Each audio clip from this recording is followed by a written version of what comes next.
Bonjour à toutes et à tous et bienvenue dans le podcast En fleurs, plus en feu. Je suis Fella Hachkadour et je serai votre hôte pour l'épisode d'aujourd'hui.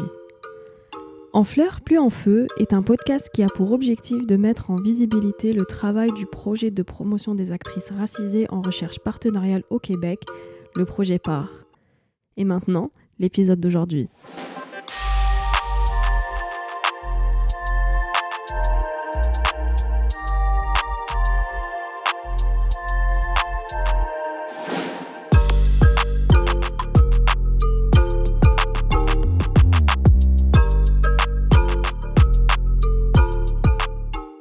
Avant de commencer le podcast, j'aimerais d'abord qu'on reconnaisse qu'on se réunit aujourd'hui sur le territoire de la nation Kanyan-Kehaga, territoire non cédé de Tchotchagé, ici sur l'île de la Tortue.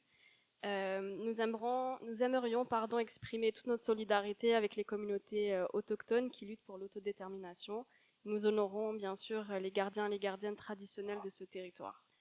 Après les journées d'ateliers pour la cohorte PAR, l'équipe du projet a mis en place 2 journées BIPOC où un groupe de femmes et de personnes non-binaires noires, autochtones et racisées qui ont effectué ou qui effectuent de la recherche partenariale au Québec ont pu créer ensemble des stratégies de résistance solidaires, concrètes, pour leur survie et leur épanouissement dans leur milieu. Les journées BIPOC ont été structurées en 3 temps. D'abord, la diffusion des résultats de la recherche PAR portant sur les obstacles systémiques et les stratégies de résistance des femmes et des personnes non-binaires noires racisées impliquées en recherche partenariale au Québec.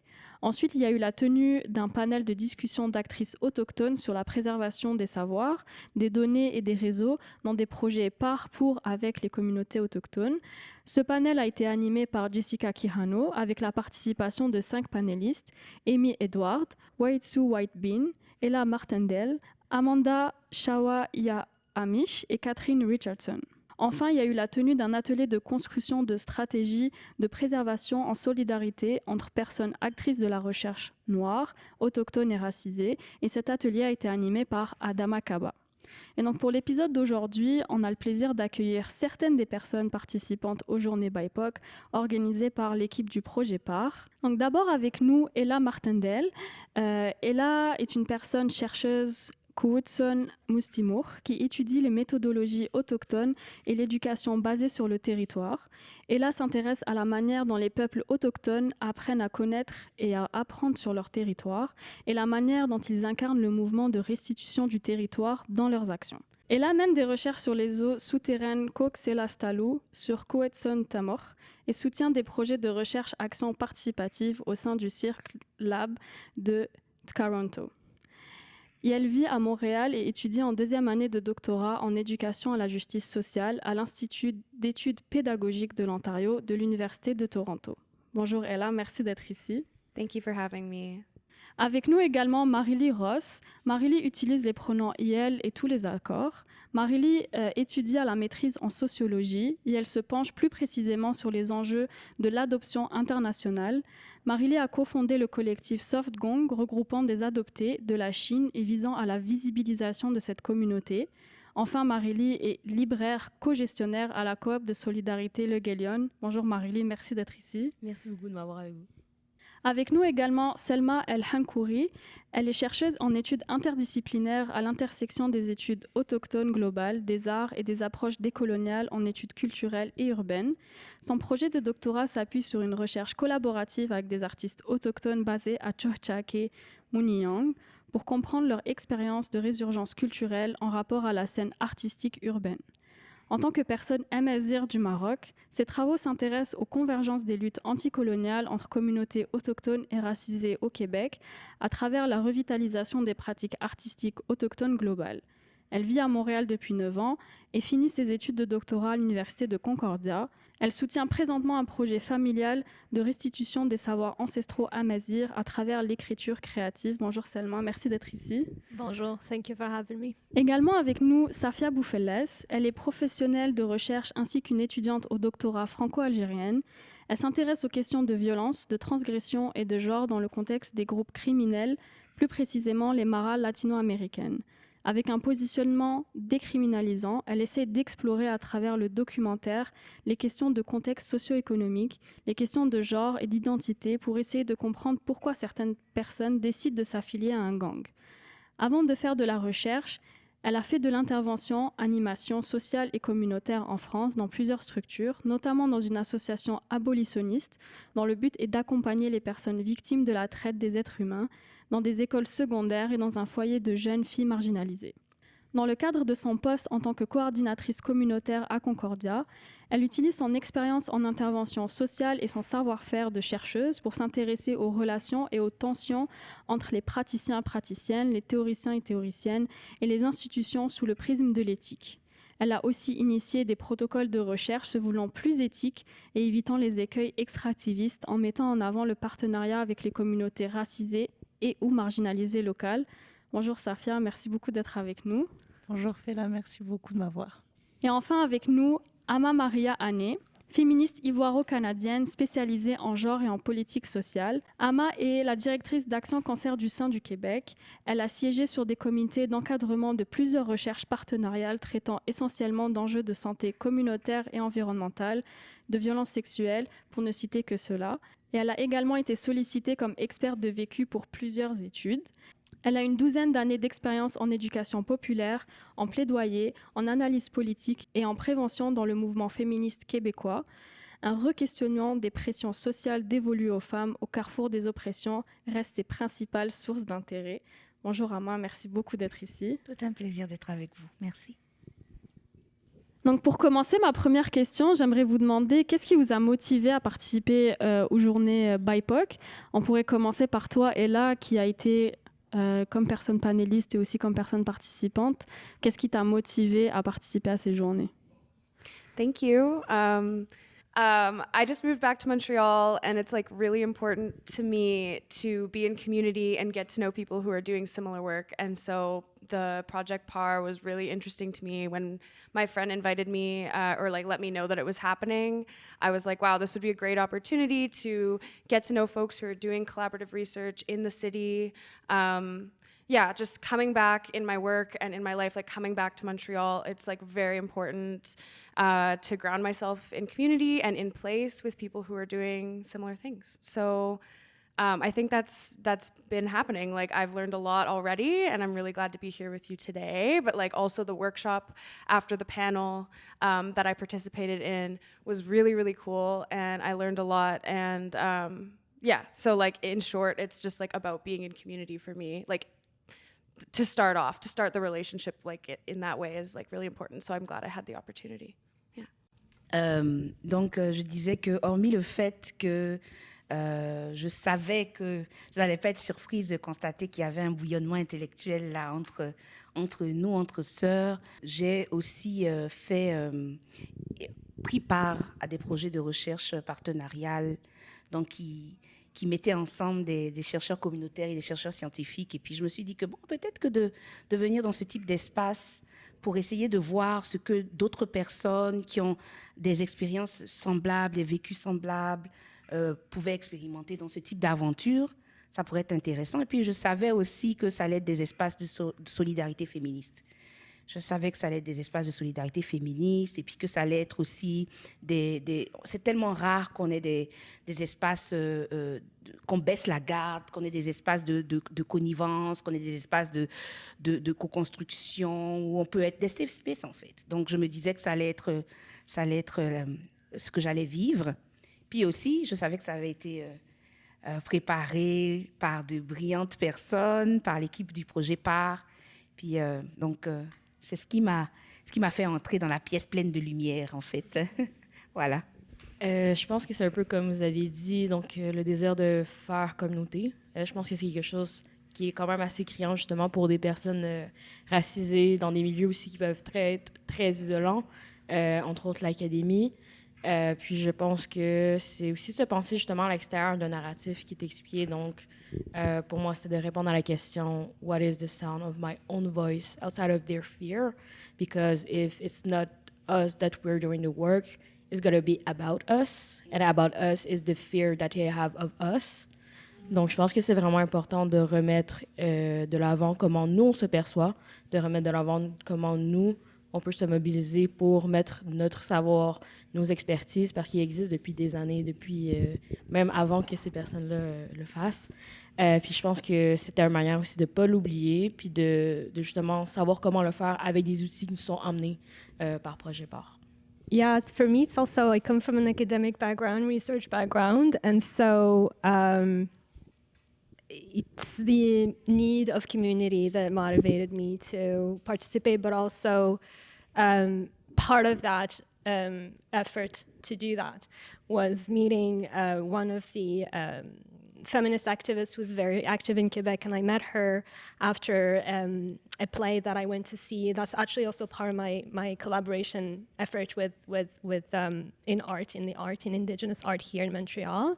And I met, it's Alexandra Pierre, I met her at the end of that play, beautiful play by beautiful artist that talked about the history of the first Indigenous activist women in Montreal in 1700s, which we never hear about, but there we are learning as people who are not Indigenous to this territory, and we learn about that, and it was a beautiful space of coming together, and meeting Alexandra. She told me about PAR, and that's how I got to participate in the project by Felicia and Saz, who led by these two beautiful women, and yeah, so I think you said it too. Safe space is very important when we're doing research as a non-Indigenous racialized person here, wishing also to build those collaborations and solidarity with other communities, racialized communities, Indigenous communities in here, and so trying to think about how we can work within a very exclusionary institution, whether it's the community sector, the government, academia, it's everywhere, right? So we are really, it's a mega structure. So I think, I think that's what, for me, it's community and safe space. Je rejoins un peu tout ce qui a été dit. Ayant le background en communautaire et aussi en recherche, c'est des espaces, l'espace communautaire, c'est un espace que j'arrive vraiment à naviguer assez facilement vu que c'est des personnes qui me ressemblent vraiment. L'espace de la recherche, c'est quelque chose de tellement différent qu'on doit, quand on est une personne racisée, naviguer, on doit se protéger, c'est drainant. Et donc, avoir des safe spaces comme celui qu'on a eu grâce au projet PAR, ça fait énormément de bien. Parce que veut pas, la recherche nous rend toujours dans un espèce d'instinct de compétition, même en tant que personne racisée. Et c'est très difficile parce qu'on veut garder des contrats, on va avoir des contrats, on est aussi toujours dans des positions plus précaires. Donc c'est de voir d'autres personnes et c'est triste parce que je vois d'autres personnes qui sont dans la même position que moi où c'est compliqué, c'est dur à gérer. Mais de me dire que je suis pas seule et qu'on est solidaire et qu'on est prête en fait à être tout ensemble, ça fait du bien et ça rassure. Merci beaucoup pour vos témoignages et vos réponses. Je voulais aussi savoir, après avoir participé aux journées BIPOC, qu'est-ce que vous retenez des réalités spécifiques aux communautés auxquelles vous appartenez, mais aussi les réalités, on va dire, qui sont communes entre les personnes autochtones, noires et racisées? Je pense qu'on a des vécus solitaires, mais qui sont à certains égards semblables et différents. Je pense que ce que j'ai retenu, c'est que tout en valse avec une forme d'invisibilisation de nos aptitudes, de nos connaissances, de nos trajectoires. Et puis aussi, mais en même temps, j'ai réponse à ça. Je pense que c'est parce que je pense que dans le subconscient de plusieurs personnes, on est récemment, on est vu, on est appréhendé comme des sujets, des personnes qui peuvent être sujets, qui peuvent vraiment faire, mener, produire de la méthodologie, centrer des enjeux essentiels. Il n'y a pas très longtemps, je pense qu'on était essentiellement vus comme des objets d'étude. Donc, je trouve qu'on a ça en commun, on réclame en fait certaines choses, on réclame d'être vraiment considéré dans le milieu de la recherche, dans les métissages recherche, institutions de recherche et organismes communautaires et tout ça. Mais je pense qu'il y a des intersections entre nos identités, les institutions dans lesquelles on navigue, en fait, la recherche le colonialisme. Il y a tellement d'intersections, il y a tellement de choses qui se conjuguent ensemble que j'ai envie de dire qu'on n'est pas... Oui, on a des vécus similaires. Oui, ces journées ont été vraiment ressourçantes. Oui, on a de très bonnes idées. On a envie de continuer à avoir des stratégies. Mais il ne faut pas qu'on oublie que toutes ces démarches-là sont faites ou pensées dans des espaces qui ne sont pas neutres. Et donc, on a des vécus similaires, je le répète, mais en même temps aussi, on navigue dans des espaces similaires qui sont oppressifs, qui sont construits sur des façons, des habitus eurocentrés, suprémacistes blancs. Donc, c'est compliqué. Donc, je pense que ce qu'on a en commun aussi, c'est de constater ça, ce que je suis en train de dire. Qu'est-ce que vous en pensez? Je ne sais pas. Yeah, no, thank you. Okay, so in terms of collaborative research, what do we have in common and what do we have that might be different? Okay, I think, like you said, like we are all, like in an academic space, we're all coming to understand like what we do have in common, which is being a subject, is what you said. Or like being studied and being under like similar conditions of like, colonialism, white supremacy, like having to contest that together. So I wanted to say yes, like that's one of the things we have in common. And something else about that, I guess, is that within that we are all like racialized against the state, the nation state, like differently. Like we all have like different ways of walking through the world under the state's oppression, basically. And so those specificities, apart from the specificities that are like beautiful and wonderful about who we are and about like the places we come from, are also something that we have to think about when we're working in the academy. So there's like a lot of the time I think, well, it's really important that, because for a long time we have in some ways been lumped together, right? Like it's like, okay, racialized people or like non-white people, that's who you are, and then whatever, you're all the same, right? So I think we've been past that for a minute. I mean, I know I have, I'm sure you have too, right? But there's something of power there. Like there's something that's strong in coming together in that way, or like reclaiming that. Like, okay, well, we are all experiencing similar things, and so we're gonna contest that oppression. But then, so I often think it's really important that we like find our specific and our particular identities within that, right? And then at the same time, those specificities will be what makes the change, if that makes sense. Like, yes, we have to come together, and then we have to find the specifics in order to like actually change the way we do research. So it's not only just about like how we're represented or how visible we all each are individually or collectively within groups, or all of those kinds of things. Like what I'm interested in is like moving forward, doing things differently, because we're also like used to doing research in a way that like we've been put into categories, and now we like understand ourselves in those ways. We're like, oh, well, I'm Indigenous, so this is like the ways and like this is the way in which I move.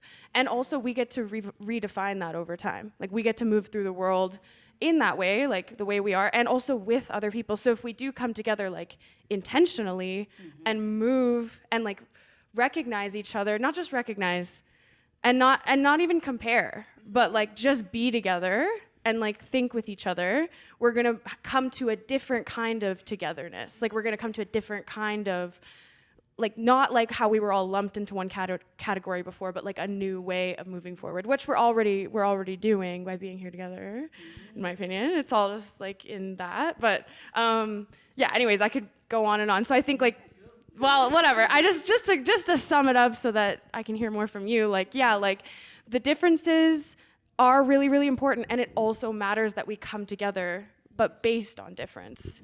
Because of course we're not all the same. Like that's what they've been trying to, anyway, I could go on. But yeah, I'd love to hear from somebody else. Thank you for that. There's a lot to absorb that you said. I think it's so beautiful. And I want to come back to the thing you said about like how there's categories trying to like contain us. And it's true that I feel like in academia, il y a toujours cette manière un peu de soi être quelque chose. Et en fait, il faut toujours performer notre identité. Et on est toujours un peu confiné à soit la performer, soit l'abstenir. Puis il y a toujours un peu, ça rentre encore dans cette dichotomie narratif colonial, justement, de faire comme, ben, t'es soit ça ou ça. And I feel like going in this fluidity is to say, like, I want to say a bad word, but I'm not going to say it. Those like categories, and let's shut it down to be like who we want to be. And I feel like that's why community and for me friendship is so important. And like we don't have to take that for granted, because it's for me like friendship is gonna always clarify the possibility for me to be like fluid as a person, and it will never question of my humanity as a person. I feel like that's community, and that's what is important. And I feel like you said it, well, both of you said it pretty much, to say like, il y a des systèmes en place, puis je pense que c'est qu'est-ce qui nous rassemble, ben, nous rassemble le plus, c'est qu'est-ce qui découle sur tous. Et c'est de dire, en ce moment, je pense que je regarde toutes les personnes dans mon entourage, puis on est tous fatigués. Je veux dire, cette fatigue-là découle de ça. Puis je pense que c'est aussi quelque chose qu'il faut adresser, mais il faut l'adresser encore là, je pense, collectivement. Tu sais, je pense encore là, la phrase de dire qu'on ne peut pas être libre tant que tous ne sont pas libres, ça s'applique encore dans cette situation-là. Puis je pense que c'est là aussi de dire comment, autant au niveau communautaire qu'au niveau académique, on peut se joindre et mettre en place justement des stratégies pour se réorganiser, pour comment le faire aussi collectivement.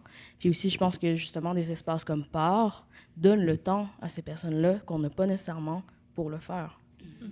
Si je pense qu'aussi ce qu'on a en commun, c'est qu'on leur fait peur, dans le sens où on a une force et une résistance qui trouble le milieu académique. Je le vois en tant que personne, même je le vois quand je suis sur des projets, on travaille avec ma communauté par exemple, où en fait je reprends les universitaires en leur expliquant, c'est pas parce que vous avez fait un projet comme celui-ci dans notre communauté que vous allez refaire sur ma communauté. Toutes les communautés sont différentes, on a tous des biais culturels qui sont très différents. Et c'est le problème aussi que la recherche fait beaucoup, c'est du copier-coller. C'est prendre un projet que j'ai fait par exemple avec une certaine communauté, le refaire à l'identique sur une autre communauté, et ils ne le comprennent pas. Et je veux aussi rebondir sur ce que tu as dit, le fait qu'on est fatigué et drainé. Et c'est ce que j'essaye toujours de faire avec mes collègues, c'est être dans un système de care, mais c'est pas le care comme on le voit de manière blanche où oui, il faut que tu ailles voir un psy, il faut que tu viennes parler, blablabla. Moi, dans ma culture, le care, c'est la bouffe, par exemple. Si on est autour de nourriture, on discute de tout et de rien. D'autres personnes, ça va être des rituels qui sont totalement différents.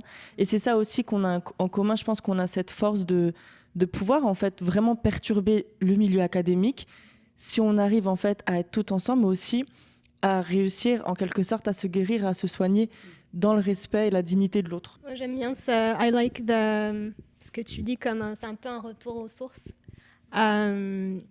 Puis ça, je l'ai vécu aussi. I lived it even throughout my work when I was essentially collaborating with indigenous artists here. It's not my community, so I'm doing research with other people, with other cultures that I don't understand, that I don't know. So there's always learning. But at that process, I realized that I myself was disconnected from my own indigenous cultures and traditions, and because for many reasons, right? And on top of that, I'm in diaspora. Like, I'm not at home. I'm here. I'm in a different territory. So, and there's always these questions about territory and sovereignty and indigenous self-determination. I think it's very important to honor that, as you know, racialized communities are not indigenous here. And that comes always back to, honor that, and not just in theory, but in practice, and figure out how to practice that. Obviously, there's a lot of challenges and barriers to do any work. That's when you're not part of the dominant society and culture. But I think these solidarity meetings that we are doing like now with the PAR, what the PAR is allowing us to meet and be here together, I think is the starting point to figure that out. Like, how can we actually practice, and be allies to indigenous self-determination in our own capacity? Like, that is not a question that I've heard a lot, and it's not something that, like, sometimes I'm like, I need actually my community to discuss this, because, like, if we're doing something, I have to do it as a community. And so sometimes it's hard because, well, you don't have the community around you. Sometimes it's because you have a lot of work and just overworked and tired, like the stuff that you said.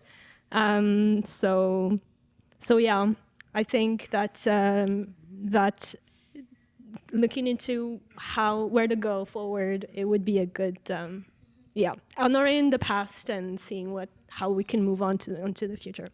Merci beaucoup pour vos réponses et vos témoignages et vos réflexions, surtout par rapport à cette journée-là.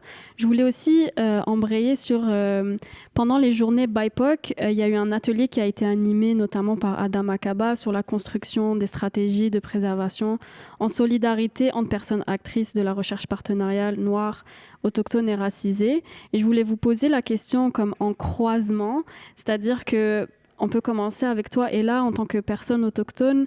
Dans quelle mesure c'est important de construire des pratiques de solidarité avec les communautés noires et racisées? Et pour les autres participantes, en quoi c'est important de construire des solidarités avec les communautés autochtones, notamment dans la recherche partenariale? Yeah, I guess I'll speak to like the difference, the important difference here that's been distinguished by the question. And the like what is being Indigenous within Canada for me also, just to like situate myself, like I said, I'm Cowichan, or like we said earlier, somebody said, I'm Cowichan Mustimach, and that my place is then like on the other side of the nation state, so it's on Vancouver Island. And so, and I grew up in northern BC too, so I have lots of places that are important to me. And part of Indigenous knowledge and Indigenous ways of being, in the way that I've understood it in community, with my family, and also in academic settings, is to be in place, like to know, to take my knowledge with me, to take my places with me. The practice of Indigenous ways of knowing is like an Indigenous learning, which is what I study, is like to be able to move from one place to another and get to know the land and get to know the people there and build connections and think about how to move forward, like think about how to go forward together. So for me, like practices of solidarity as an Indigenous person with Black folks and racialized folks in place, that's the only thing that I am here to do. Like that is what we're here to do. Like I don't know, I don't want to make it sound so like lovely and like utopian or something, or like not, or just like also simple, but like I really do think like it is so much opens up for us when we realize that we're on the land together, that we're not just here to fight the oppressors, but we're also here to live together. One of the things I've heard, like not just here, or like, but like, you know, I'm hearing like a lot of non-white people, like they're like who are super down. I'm hearing from a lot of non-white people that they're really down to like start thinking about what it means to be on Indigenous territories. And like, I'm so excited, obviously, for that to be happening. And like, what I would say to folks who are feeling that right now is that like so many doors open up when you do just like realize that you're on the land. Like, I know it sounds so, I can't put it in any other way, really. Like, it's not, I don't want it to seem, it might be a challenge, but I don't want it to seem like a challenge. It's actually like the gift that we can open together. Like, we can be here together and open that gift. I don't know. So like, I'm really excited that's being talked about, and that's why I'm here with you. Like, that's why like I want to be in these spaces and think about that, because I think there's so much power again in coming together. So to go kind of like, I guess I'm talking about what it is for me, and also just like about the question, but like to think about solidarity is to think about being on the land together, I guess is the answer. I love that, being in the land together. And I've actually, since I moved here, it's been like 9 years now. I've never lived in a country outside of my own country for that long ever in my life. So it's a milestone for me. And I've always been like wondering like it's very different being in a settler colonial context than being in a country or whatever place in the world where you know who the people who are the stewards of the land, you know, like that there is like a genealogy, there are traditions, that are rooted in the territory.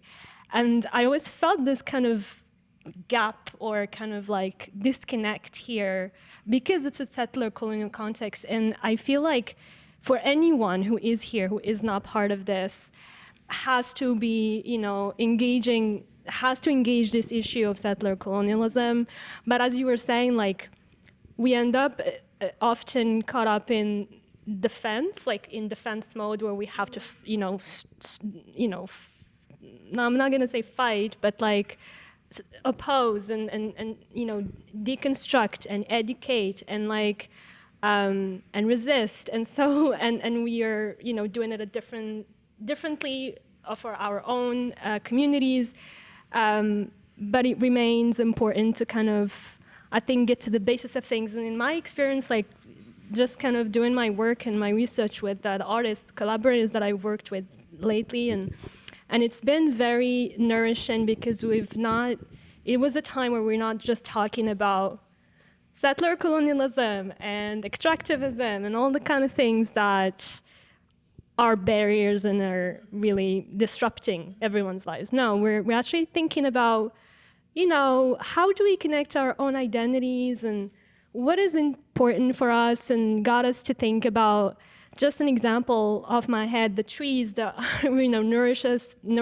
have nourished us throughout centuries in our like grandparents and our families. And we got into a space of sharing where I talked a lot about the fig tree because that's a very emblematic tree for our communities, but back home and like the maple tree here, and we were just talking about that for hours, and it was just this beautiful moment. And I think that's what you're saying, like Ella, like it's really the finding new ways of being together, I think, and because we don't have a lot of space and energy to do it, but we should do it, and I think it's very important that we'll have a different power actually together. I think that's what it is. Yeah. Je pense qu'il y a des pièges à éviter. Je pense qu'il y a des pièges à éviter si on devait imaginer un guide de la solidarité. Il y a vraiment des pièges à éviter. Déjà, il faut se poser la question de savoir, moi en tant que personne noire qui veut entrer en relation et qui veut collaborer avec des personnes autochtones, que je me pose la question de savoir quelles sont mes intentions. Quelles sont les raisons pour lesquelles je veux entrer en collaboration, je veux mener des projets de recherche, je veux établir un pont féminin, enfin une relation, tu vois, co-construire, avoir un espace féministe aussi avec des personnes autochtones. Ça, c'est très important parce que malheureusement, plane sur nous, en tant que personnes noires, moi qui suis arrivée ici au Québec il y a 12 ans, immigration choisie soi-disant, et puis où c'est comme si c'est quand tu arrives ici que tu te rends compte que, ah tiens, il y a une histoire ancestrale, tu découvres des peuples aussi. Donc, je pense que ce que ça fait, c'est qu'on tombe dans les dangers de l'indifférence, en fait. On arrive quelque part, puis tu tombes dans une forme de... C'est ça, toi tu es là, tu veux fit dans la société, donc il se peut très fortement que tu tombes dans les dangers de l'indifférence. Et parce qu'aussi nous vivons nous-mêmes, en tant que personnes noires, énormément de violence. Il y a l'épuisement qui est là aussi, tout ça. Donc des fois, tu es en mode survie. Et ça fait que ton regard se détourne aussi de certaines réalités. Ça, c'est un fait. Donc j'ai l'impression que on peut discuter de façon de collaborer ensemble. C'est bon, c'est pour ça qu'on est là. Mais en même temps, il faut qu'on se rende compte et qu'on reconnaisse, qu'on fasse une forme de self-reflection, en fait. De comment est-ce que les cultures, les communautés autochtones m'ont été introduites, ou bien comment est-ce que je suis allée chercher l'information, qu'est-ce que j'en sais, comment est-ce que moi aussi j'ai une nouvelle posture, bien que je vienne d'un pays qui a été colonisé, c'est-à-dire que c'est pas le hasard qui a fait que je décide de ne pas vivre dans mon pays d'origine. Le fait d'être arrivée et puis d'avoir moi aussi de contribuer, hein, je respire sur cette terre, je paie des taxes, je reproduis certaines choses. Donc, il faut aussi se poser les questions de c'est quoi ma posture maintenant aussi, ici et maintenant, avant d'entrer en relation, avant de rentrer en relation authentique et sincère avec des personnes autochtones et dans le respect aussi. Donc, je pense aussi qu'on doit se poser ces questions-là. On doit vraiment se poser ces questions et prendre le temps d'y répondre tout en établissant des liens. Je rejoins beaucoup ce que tu dis sur la question de savoir le pourquoi du comment. Aussi, j'ajouterais la question aussi de la temporalité. C'est la temporalité autochtone est différente de la temporalité noire, j'imagine, que celle des personnes racisées. Donc c'est ça aussi, c'est de comprendre qu'on a tous une temporalité différente et réussir aussi à respecter ça. Et ce que je dis aussi souvent, ce qui est important pour moi dans tous les projets que je fais avec les personnes que je collabore, je travaille pas avec, je collabore avec, vu que c'est une co-construction comme tu le dis, c'est comment le avant la relation, le pendant la relation et le après la relation. Comment faire si la relation doit se terminer ? Comment je fais pour mettre fin à la relation si ça doit avoir lieu ? Souvent, c'est ça que la recherche oublie, en tout cas dans les recherches avec les communautés. C'est ils viennent, ils font le travail et ils repartent. Et souvent, c'est encore plus de trauma pour les communautés qu'autre chose. Donc, je pense que c'est important aussi de souligner ça. Je vais revenir sur... En fait, il y a tellement de trucs qui se sont dit. Puis après, peut-être demander la question, mais...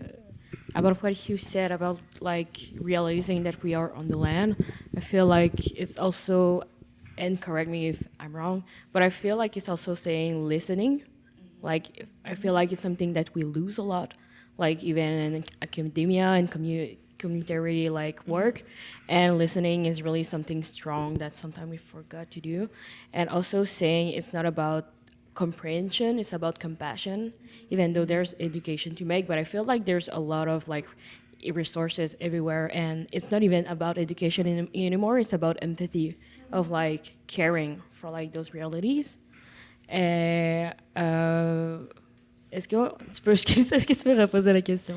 C'était en tant que personne noire ou racisée, dans quelle mesure c'est important de construire des relations de solidarité avec les personnes autochtones, notamment dans la recherche partenariale? Je pense que oui, c'est ça. En fait, tout se tisse dans qu'est-ce qui s'est dit, de dire qu'on ne peut pas faire les choses sans penser au fait de où suis-je présentement. Je veux dire, je peux pas... Moi, en fait, j'ai grandi ici, j'ai été adoptée par une famille blanche.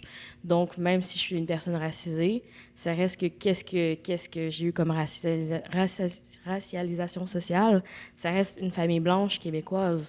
Donc, comment je fais pour moi-même? Tu sais, je veux dire, je suis pas imperméable au système. Je pense que personne n'est imperméable au système, puis de garder ça en tête, c'est important. Aussi pour comme je pense de revenir aussi sur la notion de safe space. Je suis d'accord au fait que justement c'est important d'avoir des espaces tous ensemble, mais en même temps de dire que je pense qu'on essaie d'avoir un safer space, de dire que on n'est pas imperméable à ce système-là, puis je pense que un acte d'amour là-dedans aussi, c'est de dire écoute, si j'aimais ça, mettons avec les pronoms, je vais réessayer, je vais me réessayer, je suis désolée, je vais recommencer. Je pense que ça, c'est de dire aussi qu'on n'est pas dans la possibilité de tout savoir, d'avoir toutes les compréhensions du monde. Puis en tant que personne racisée aussi, je pense qu'il y a aussi cette attente-là, qu'on comprenne tout, qu'on ait tous les savoirs, de tout savoir, puis comme on a cette attente-là aussi dans les milieux académiques. Puis je pense que, pour revenir à la question, tu sais, je pense que pour moi, c'est ça, c'est de comprendre qu'est-ce qui est autant dans la pratique militante, de dire, mettons, il y a une pratique militante sur l'environnement, qu'est-ce que les populations autochtones ont dit avant même que j'en parle? Pour mon sujet de mémoire, sur l'adoption, il y a eu les pensionnats autochtones. Avant de parler de l'adoption internationale, on va parler de l'adoption ici sur le territoire. Donc, un peu de revenir, de dire que c'est pas vrai que ces populations-là n'ont rien dit. Elles ont dit des choses, mais ça a été effacé. Puis je pense que c'est important de les remettre de l'avant. Puis pour moi, je pense que c'est ça un peu, cette pratique, comme vous avez dit, de toujours regarder ça en tête, de dire, OK, mais qu'est-ce qui a été dit avant? Puis comment je peux faire pour aller rechercher ces formes de savoir, en fait, qui forment une forme d'épistémicide, en fait, qui fait partie aussi de la déshumanisation de ces populations-là. Puis je pense que dans la recherche partenariale, c'est hyper central, en fait, comme pratique. I just have one more thing to say. I wanted to just say, like, thanks for all of the answers. And I think I haven't been feeling super technical today, I guess, but like to think about, I think I started my last answer with like the important distinction between Indigenous and then like Black and racialized peoples, and that difference, like what is that difference and why do we make that distinction? And so I just wanted to highlight for listeners like what we're talking about here when we're making these distinctions, and one of the things is the way that Indigenous people relate to settler colonial states is very specific and has an impact on everybody who lives within the settler colonial state, right? So we know this, and I just to be like to think about us being here together doesn't mean that we're all just like, okay, we're here together. There is a lot of work, and you're all speaking to that really beautifully. And so and like the difference, we all have, I could get into all the distinctions and we can define it differently, but we all have like a different relation to the nation state. And I do think a lot in terms of colonialism and anti-colonialism and decolonization, and thinking about not instead of, but like I tend to think in those terms alongside racialization and like race. And so for me, when I'm thinking about us being here together, those differences and the ways in which we are working towards our liberation are specific, and they are in direct relation to the land, and like which is underneath the imposed nation state, right? Or like however you want to think about it. I like to think about it differently, but like sometimes I think about like the oppression as like an imposed nation state on top of the land, right? So how are we like working to think about it differently? So I just wanted to add that, and also just say thanks for your beautiful answers to that question. Merci beaucoup. Dans les réponses, il y avait beaucoup de choses très intéressantes. Ama, tu parlais de ne pas tomber dans l'indifférence. Ça a été relevé aussi par Marélie dans le sens où il faut mettre de l'avant des histoires qui sont déjà présentes avant de parler des histoires des personnes noires ou racisées qui sont venues immigrer au Canada.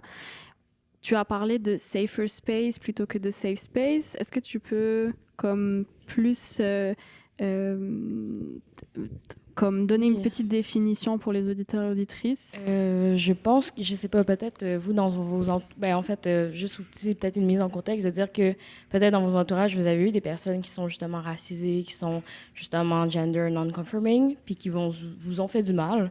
Puis je pense que ce mal-là, ça vient aussi d'une forme de trahison, entre guillemets, de dire comment, mais pourtant on a les mêmes identités, on partage des réalités similaires, mais c'est de dire qu'en considérant le fait que, comme justement, on n'est pas imperméable à des systèmes d'oppression, de dire que nous aussi, on peut être des véhicules de reproduction de ces oppressions-là, c'est une possibilité. Parce qu'on vit justement, je veux dire, à l'académie, il y a des personnes racisées qui sont très dans la compétition de bourse, etc. C'est-à-dire qu'ils participent à ce système-là. Puis en disant qu'on veut aller vers un safer space, c'est de dire qu'on veut travailler vers ça. C'est de dire que c'est continuel, c'est fluide, puis qu'on veut s'arranger pour mettre des dispositifs, justement, pour des personnes peut-être à mobilité réduite, des personnes qui ont besoin de langage des signes, de dire, OK, bien, on essaie de mettre en disposition plus de choses pour considérer, justement, les différentes réalités des personnes, mais de dire aussi qu'il peut y avoir un manquement à ça. Puis d'assumer le fait qu'il y a un manquement à ça, puis de dire que même si on a toutes ces identités-là, on peut avoir des manquements à des réalités, puis de l'assumer, puis de dire, écoutez, comme c'est correct, parce que je pense pas, justement, comme je disais, on peut pas avoir toutes les réalités en tête, mais de dire, on va faire mieux, c'est quelque chose qu'il faut garder en tête. Oui, ça permet de pas figer les choses. Oui, exactement. Tu parlais aussi de épistémicide. On a parlé dans le premier épisode d'injustice épistémique, mais on n'a pas parlé d'épistémicide. Est-ce que ou quelqu'un, ou si tu veux en parler? En fait, je connais pas non plus plus profondément la théorie. J'ai eu un cours de Jade Almeida qui disait justement, qui parlait des épistémicides des savoirs autochtones, donc de dire que ça fait partie aussi du processus génocide au Canada des populations autochtones, donc d'effacer des savoirs qui sont en place, en fait. Puis justement, quand je parlais des causes environnementales, c'est de dire « Ah, ben il n'y a rien eu avant, en fait ». Ou pas de dire qu'il n'y a rien eu avant, mais c'est de dire « Ah, ben c'est nouveau ». C'est quelque chose de nouveau, on révolutionne les questions au niveau des pipelines, on révolutionne les enjeux, mais en fait, non, il y a eu des centaines et des centaines d'années d'activistes, de personnes qui ont parlé, etc. Puis ça s'est perdu non seulement à travers la manière que maintenant on considère des savoirs légitimes, donc qui sont écrits, mais aussi à la manière justement que c'était des traditions orales, qui se passaient des savoirs qui n'étaient pas nécessairement écrits, qui sont enregistrés, puis même si c'est des savoirs qui sont enregistrés, maintenant ils ont été effacés pour justement dire ben il n'y a rien eu avant, puis tandis que c'est pas le cas. If I could say something to this, like maybe that might be interesting as a side note. I think I used to study anthropology, and I don't do that anymore. I really don't like anthropology, and so to me this is like giving like cultural genocide or something like that, or like that kind of term. And I think it's important to understand that. And so everything you said, I really appreciate. Like to understand, like it's not just like it's years and years of suppression and like people having to change their ways and being displaced and like in so many different ways. Like it's not quantifiable, and it's not even like describable all the ways in which Indigenous folks, just to be specific, have had to like change their lives in order to like fit, even if they are surviving, like to fit into the colonial society. So like that's true. And I want to say like there's so much, like I am of the opinion, or like I know this to be true, we are still super like whatever. We haven't actually lost anything. Things have just changed. And that's the way I like to look at it. Like, I don't like to lean too heavily on language that like underlines how much we have lost and like that we're losing our language and that we're losing our culture. If not only just to, if we need to make that point, if some people don't believe that and we need to make that point, that's fine. But in my own community and with folks like you, like I like to highlight the fact that we are still alive. We have many futures. Yes. Our languages are going to keep being spoken, and just like really try to affirm.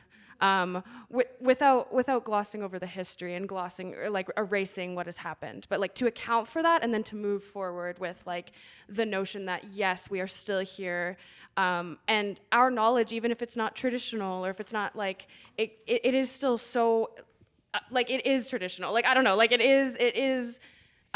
has all of the knowledge of the past. It's just that it's changed shape or it's in a different form. So anyway. Just to comment a little bit on that, yeah. Mm-hmm. Puis aussi parce que figer les personnes autochtones dans le passé, ben, ça veut dire qu'ils existaient ou ils n'existent plus, qu'aujourd'hui, ça n'existe plus, qu'il n'y a pas de nouvelles choses qui... merci beaucoup pour vos réponses, toutes aussi intéressantes les unes que les autres. Pour enchaîner aussi sur la journée, cette fameuse journée BIPOC, quelle pratique de solidarité vous vous êtes dit en sortant de ces journées-là, je vais la garder avec moi et je vais la réutiliser dans mon contexte de travail ou de recherche? Quelle pratique ou quelle idée ou quelle stratégie vous vous êtes dit, ça je vais le garder dans ma tête et la réutiliser et l'intégrer dans mon milieu de recherche ou de travail?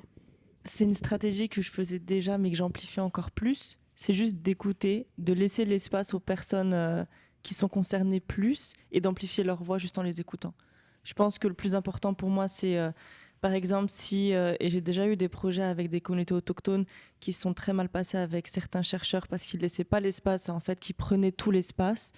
C'est même en tant que personne racisée, on doit comprendre qu'on doit aussi laisser l'espace. Et que c'est comme ça aussi qu'on est solidaire, c'est de se dire, je vais mettre de côté mon ego, je vais mettre de côté aussi tout ce que j'ai, tous mes bagages, pour pouvoir laisser l'espace à cette personne-là parce que c'est son instant. J'aurai mon instant à un autre moment, mais là, maintenant, je dois comprendre que c'est elle. Donc, je pense que c'est ça, l'humilité. Pour cette question-là, je vais bien regarder ce que... J'ai une liste depuis... Non, mais en fait, pour accompagner la mobilisation des connaissances et des savoirs générés par les communautés racialisées, par les communautés elles-mêmes, je pense qu'on doit vraiment se fonder sur les rétroactions des chercheurs racisés elles-mêmes, vraiment se fonder sur leurs rétroactions pour réclamer, en fait, excusez-moi de parler d'argent, hein. Mais bon, pour réclamer des fois des soutiens, des subventions aux organisations et aux groupes concernés qui souhaitent tenir leur propre séance de mobilisation ou leur propre projet de recherche ou leurs propres espaces. Moi, je pense que ça, c'est important. Des fois, bien qu'étant une femme racisée, noire, des fois, on est dans des organismes, des institutions qui ont vraiment des privilèges, qui ont des interlocuteurs dans des fondations ou bien gouvernementaux et tout, mais ce n'est pas le cas d'autres groupes, d'autres communautés de recherche. Donc, peut-être que ce serait aussi de vraiment se fonder sur leur vécu, sur ce que ces communautés-là réclament, et puis de faire des fois des tremplins, de mener en fait leurs besoins plus haut. Ça, c'est une chose. Et puis, il y a un autre truc aussi qui me ramène à cette question de racisme institutionnel, là.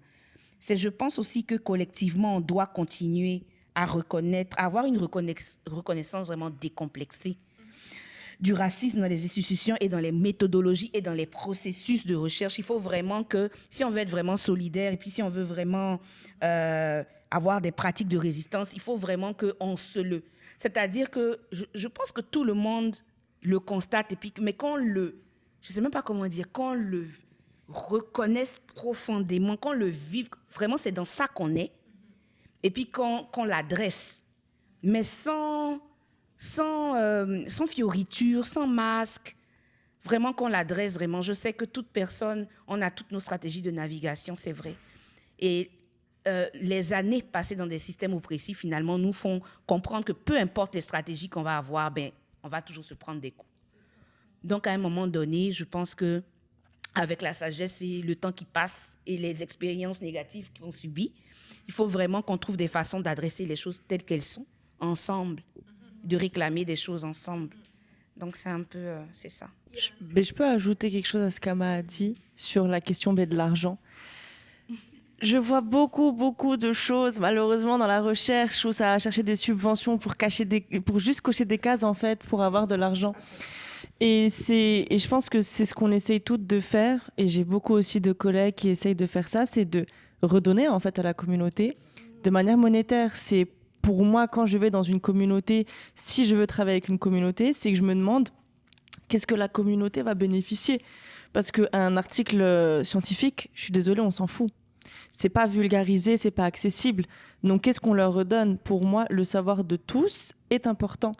Et donc, c'est aussi un travail, c'est un travail on déconstruit en fait l'institution. Et je l'ai vu dans des projets où j'ai eu beaucoup de mal parce que moi, je veux payer par exemple en cash les personnes. On ne veut pas donner de cash. Et c'est l'institution en fait qui nous met toujours plein de barrières. Et il faut qu'on continue à casser les barrières tout simplement. Oui, pour revenir sur l'argent. Non, mais je veux dire, si on revient justement à la recherche par les résultats qui ont été montrés, justement, l'argent, je veux dire, ça a été une des réponses de qu'est-ce qui est le plus criant. Puis je pense aussi c'est de dire qu'on a des réalités matérielles.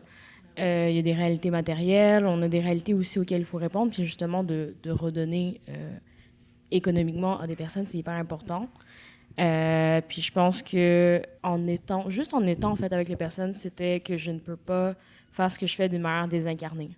Donc de rester ancré à l'idée que ce que je fais, c'est pas juste dans les écrits, c'est pas juste au niveau académique. Puis je pense que c'est un truc très, je sais pas si c'est blanc, je sais pas si c'est colonial, mais c'est peut-être de tout ça aussi là. Mais tu sais, les personnes vont parler de féminisme, vont parler de tous ces mots intersectionnalité, faut leur arracher ces mots en fait. Genre ils peuvent plus les utiliser là, c'est très désincarné d'une manière où est-ce que justement ces personnes vont pas, je veux dire là en même temps je dis pas aller militer dans les rues et tout, mais je veux dire on peut pas parler de féminisme sans parler de choses présentes.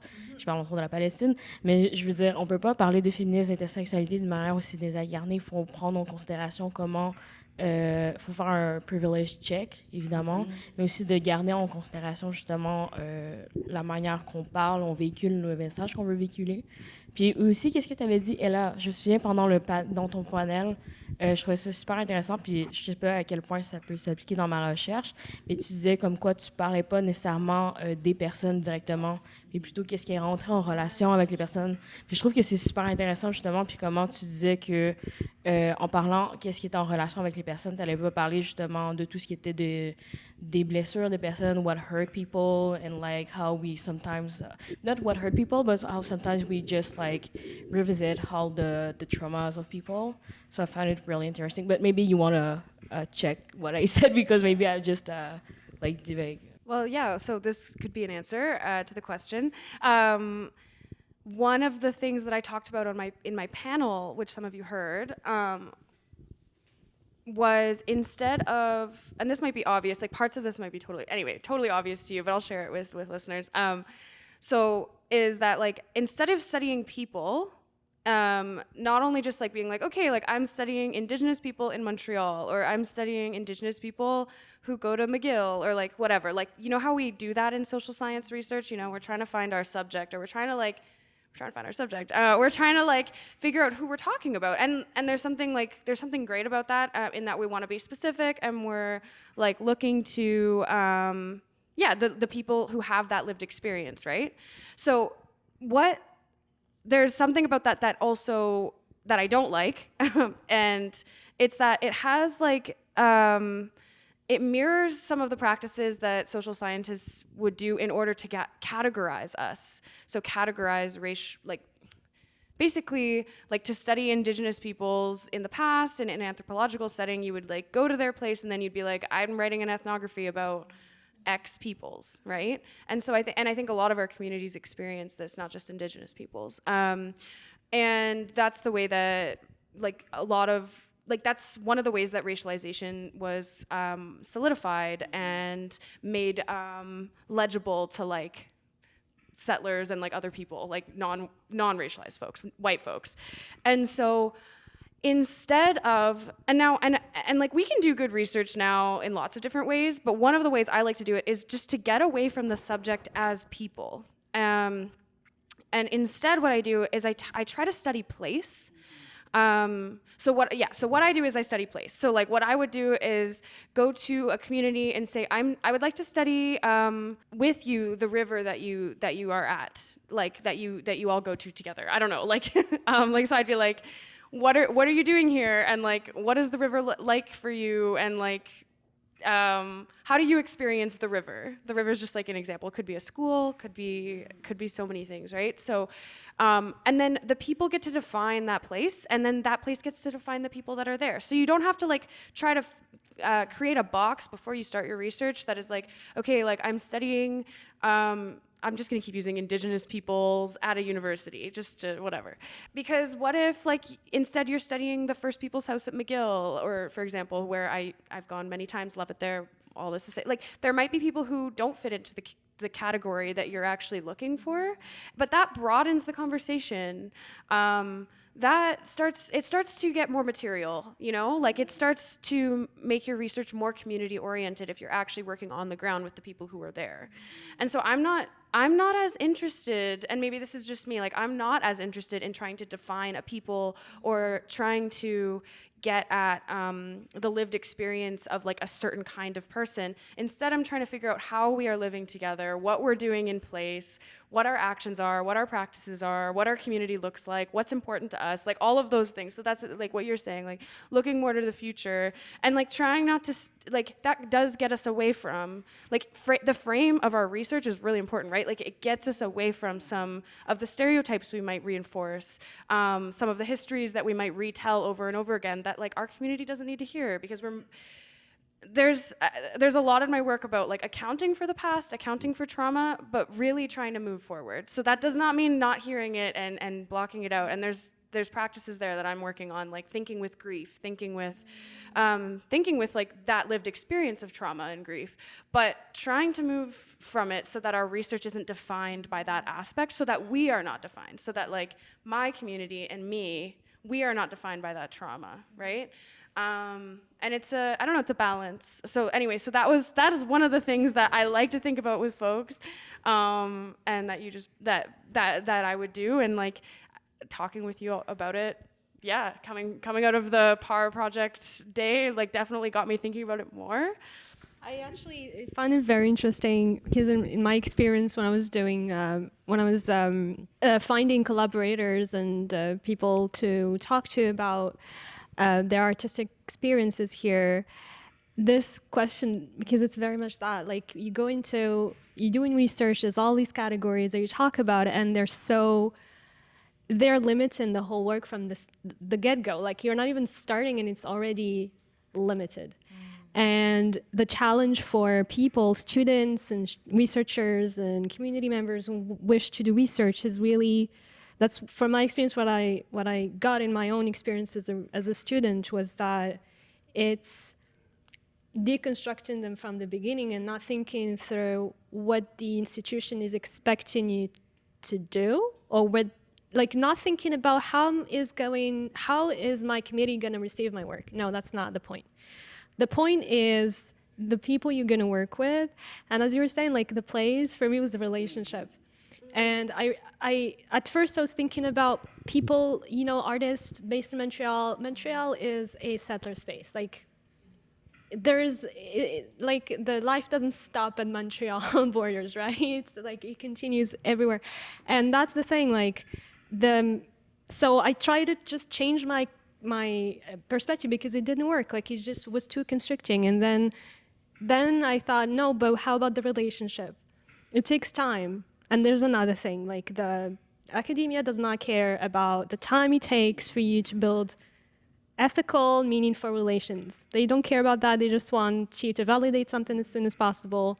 Anyways, that's another thing, but we were going to focus on solutions. But, thinking about relation and throughout the years, like it's been now 2 years, and I see like, oh, wow, there's so many things that come out of this work, of these relation building possibilities.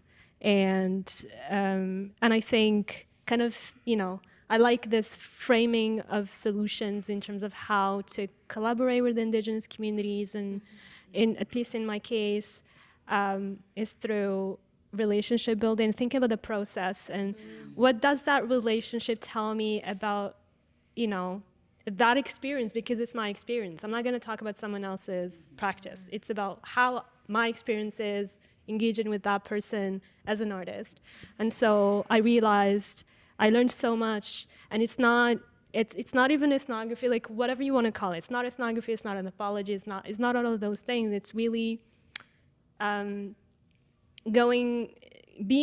and listening and being there. You don't even have to ask questions. Like it's really learning by being with. And I heard about it a lot in theory, but when you practice, it's a different thing, right? Because they open so many things. So yeah, like I think I'll finish with that for my part. J'aimerais rebondir sur 2 choses qui ont été dites qui sont super importantes pour moi. Et là, tu parlais du trauma. Il faut, et je suis vraiment d'accord avec toi, c'est que la recherche fait du trauma porn, c'est qu'on va aller dans les communautés juste pour parler du trauma. Et on essaye, je pense, beaucoup à changer cette narrative en se disant pourquoi on n'irait pas dans la communauté et voir en fait ce qu'ils font aussi. Parce qu'il y a beaucoup aussi d'espaces de solidarité dans les communautés, dans plusieurs communautés, mais on préfère en fait rester dans des choses négatives, le trauma, et aussi dans ces positions subalternes où on sera toujours en dessous en fait des personnes qui dominent. Donc ça, pour moi, c'était un point très important que tu as dit. Et Marie aussi. Les termes spécifiques comme le féminisme, décolonial, j'aimerais tellement qu'on arrête de les utiliser en fait. Et non, mais en fait, c'est ça, c'est que c'est tellement... c'est désincarné, ça a plus de saveur, dans le sens où ça a plus de définition en fait, c'est que tout le monde l'utilise. J'ai vu un projet féministe qui parle sur les agressions en fait sexuelles que les femmes vivent à l'université. Le groupe féministe, ce sont que des blanches, et ils sont venus me demander en fait des personnes de la communauté, et j'ai dit non. J'ai dit, vous voulez des personnes de la communauté, vous les cherchez vous-même, ou sinon vous allez en embaucher quelques-uns. Et j'ai dit, ma communauté n'est pas là en fait juste pour pleurer. J'ai ma communauté, elle a une dignité. Et c'est ça aussi qu'il faut, je pense, et il faut pas avoir peur de le dire. C'est dur, je sais que c'est dur. Je sais qu'après on va toujours rester dans des espèces d'espaces où on nous voit de manière trop radicale, mais je pense qu'il faut aussi parfois oser en fait dire non et juste dire c'est ma manière en fait pour moi de dire d'arrêter, et c'est comme ça que tu dois me respecter. Si je te dis que je n'ai pas envie, ne me relance pas 500 fois sur la même chose. Okay, yeah, awesome. Thanks for highlighting those things. A couple things that I would take away from the thinking that I did at the workshop. Just to come back to money, what I liked, and I'm glad that we're all talking about it, because it's something that the pursuit of academic funding, it does define our work to some extent, and so like coming to terms with that is annoying, or like noticing that sometimes we have to describe our work in a way that will get us money. And then, but if that is the case, and like maybe it's not totally true to our work, like we're trying to, like I often find myself like using words that I know that like liberal settlers will like understand about like the ways in which I'm thinking about Indigenous ways of being or whatever, right? So, which is not the way that I actually think about my work and like what it looks like on the ground. And so yeah, I just want to highlight again, like underline whatever, that it's important to like give back to the community. And that is one of the reasons, like if I'm going to stay in academia, I hope that I'm able to pay people. I haven't actually gotten that kind of money yet in terms of the research that I'm doing, but like at the point that I do, that's like a really important thing. Because we do sit in, like I think folks have said, like positions of privilege to a certain extent, and like our relationship to the academy might give us money, might give us privilege, might give us access to things. And so that's always like, and also like gives us access to skills and like tools and things that I find it's very important that I'm sharing that back with like anybody, with everybody. Like, but especially folks that I'm working with if they're not already in those spaces. Je vais quand même vous demander, est-ce que l'une d'entre vous voudrait ajouter quelque chose par rapport à votre expérience pendant les journées BIPOC, des réflexions, quelque chose avec lesquels vous aimeriez comme finir l'épisode? Merci beaucoup au projet PAR. Vraiment, on rencontre en fait de belles personnes, des personnes que peut-être on n'aurait jamais pu rencontrer, donc merci beaucoup. Merci pour la nourriture, c'était vraiment bon. Je pense que c'est important, c'est pour de vrai, pour nourrir. En fait, je pense qu'on ne peut pas travailler sans nourrir l'esprit. Puis je pense que c'est important. Voilà. Merci à vous toutes d'avoir été ici, présentes pour ce podcast. Ça a été vraiment un honneur de discuter avec vous. Vous êtes vraiment venus avec beaucoup de générosité, de partage, donc merci beaucoup. Et merci à toutes et à tous d'avoir suivi l'épisode. Merci encore une fois à nos invités. Et on remercie aussi toutes les personnes collaboratrices du projet sans qui ce podcast n'aurait pas pu voir le jour. À chaque étape de nos activités, vous avez fait un travail remarquable pour nous soutenir et apporter vos expériences et expertises à un nombre significatif de femmes et de personnes non-binaires, noires, autochtones et racisées. Quant à nous, on se retrouve dans un prochain épisode du podcast En fleurs, plus en feu. À très bientôt.